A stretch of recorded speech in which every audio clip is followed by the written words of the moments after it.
So you've already created your healthcare content strategy and you're ready to move on to the actual content creation. Your first order of business is figuring out how to create a stellar blog post, one that humans love and one that search engines love also. Today, we're going to talk about the anatomy of a stellar blog post and how you can optimize it, not just for search engines like Google, but also for the people who will be reading your blog post on your health company's website. I'm NICHOLE, a public health pharmacist turned healthcare copywriter and content strategist, and I help innovative health companies develop and execute culturally relevant content strategies so that they can increase brand loyalty, establish themselves as thought leaders in their industry, and increase their bottom lines. If this is something that you're into, I welcome you to subscribe to the Health Content Marketing with Megan channel and hit the notification bell so that you know when new videos are available, which is every Thursday, by the way. So I hinted at this when I first opened the video, but you cannot start to create a stellar blog post if you have not already fleshed out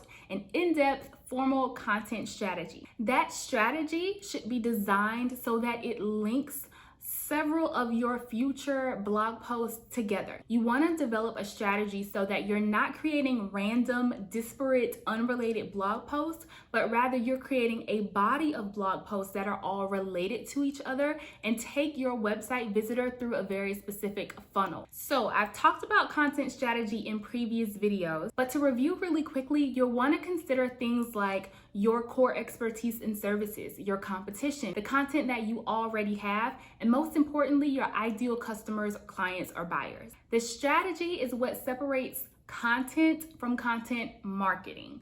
We want to focus on content marketing, right? If you are going to be investing time, money, energy into content, you want to make sure that it is linked to actual marketing of your health company, not just creating content, blog posts, videos, ebooks, white papers because it looks good. Once we have that content strategy down, then we can move into the anatomy of the actual blog post.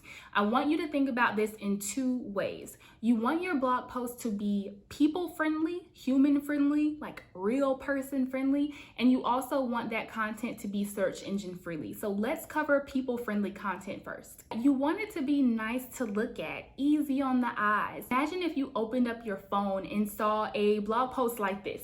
There was a huge wall of text. There's no space. There are no dividers showing you what content is being talked about in what sections. It's just a lot of words. You are much less likely to read that than if you opened a blog post that looked more like this. You see bold headings that separate the content into very specific topics so that if you wanted to skim that post and find out where the answer to a very specific question is, you can easily do that. You see that there's lots of white space. There are images, graphs, charts. These are all things that help break up the text and also help add to the message that is being delivered through that content. The goal of your blog post is to provide value to the person who has come looking for an answer to a question. So a lot of times, sure, a paragraph of text is going to provide some value, but maybe you can make that message even more poignant by creating a table or a graph or a chart or an infographic, something that helps drive that point home even better. You'll also notice that I don't go more than 4 to 5 lines without skipping a space and starting a new paragraph. It makes it much easier to read through content when you have sufficient white space in between the paragraphs. So let's try to avoid those long paragraphs. Also, you want to think about how your blog posts translate to the mobile experience, because more than 60% of users are actually visiting your website on their mobile devices, whether that's a smartphone or a tablet, something that is not a laptop or desktop computer. So while your blog post might look great on a desktop, it might not look the same on a mobile phone. Those are some of the things that you want to think about when you are trying to make people-friendly or human-friendly content. The next thing is your search engine friendly content. And we're going to focus in on Google because let's be honest, Google is the search engine that most people are using and where most people will find you if your posts are search engine optimized. Now, there are a lot of misconceptions about search engine friendly content, so I'm going to try to help clear up a little bit of that here. It is true that Google likes longer blog posts. Google likes pages that have larger word counts. That's true. But not if the words on the actual page are not providing real value to the person who was reading it. So for example, you can't create a 2,000 word blog post that's stuffed with the same keyword 200 times. Google is much smarter than it used to be, okay? So keyword stuffing is not the way to get Google to recognize your site as legitimate. In fact, if you try to do that, Google will penalize you and will be less likely to show your website to visitors. When Google shows your website to someone in the search results and they click on it, they are measuring how long that person is staying on your website. So if that person clicks and they see that the content is very poor, it doesn't offer much value, that person's gonna immediately click out and go somewhere else. And Google recognizes that.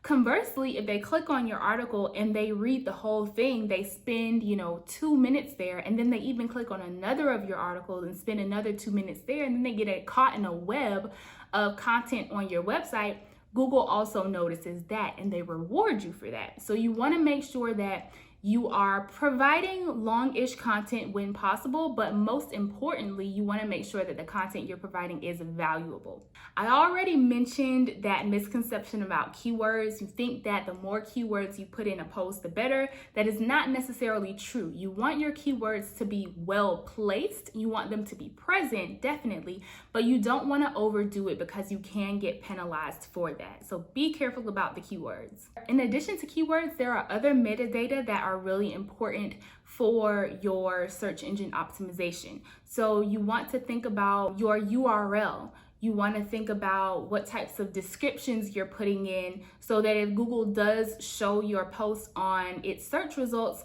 that the little snippet that you can read there is relevant to what's actually inside the link. I would say that most importantly, you want to make sure your content is answering very specific questions. So a lot of what Google pushes out is in response to a question by the searcher.